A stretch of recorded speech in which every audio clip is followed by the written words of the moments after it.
Primeiro-Ministro Carol Xanana Guzmão hoje participa na inauguração do edifício tuberculosa John Murphy e a clínica Barupité Dili.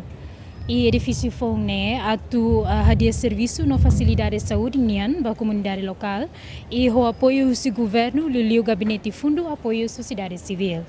E nesse ramo tem acesso a cuidado de saúde para residência sira na bema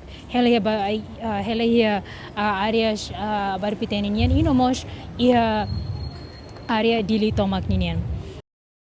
O discurso do primeiro-ministro hoje hanya hato ninia parabéns e nomos husuba pessoal saúde sira do serviço de diagnóstico assistência na bema diag ba ia paciente sira hoto. Esse edifício não é fiar katak atau bele facilita fornecimento tratamento para tuberculose na qualidade, podem bele eliminar suporta Ministério da Saúde ou eliminar TBC e Timor-Leste, tuberculose Timor-Leste, hanya Ministério da Saúde ya plano strategi nasional yang kata 2030 ne itu yang eliminar tuberculose Timor-Leste.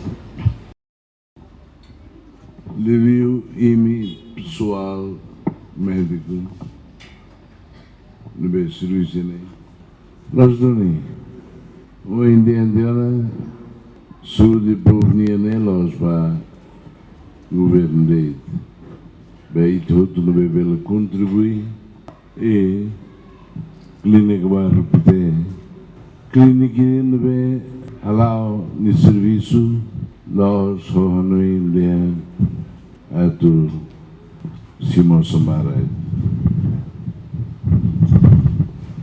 e a clínica dele e de batal de naran e de sel berkaru lari que não é de adrososa amor aprecia-te deves mas devia doutor Daniel aprecia-te deves nem serviço ir rodia-te deves dedicação amor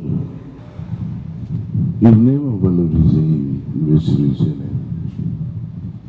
e nem o valorizei.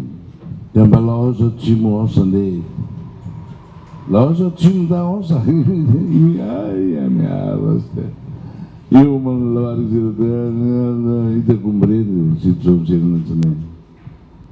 Mas serviço, não deve bem saúde, educação, loja serviço aproximosa. Área rua nebe missão bot. Educação renori.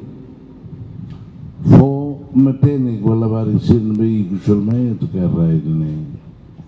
Saúde. Fo rodomi. Servir. Isso é que deve ser. E a participação do primeiro-ministro reflete o compromisso do governo a continuar a infraestrutura na facilidade de saúde pública e a dililara na São Tomé.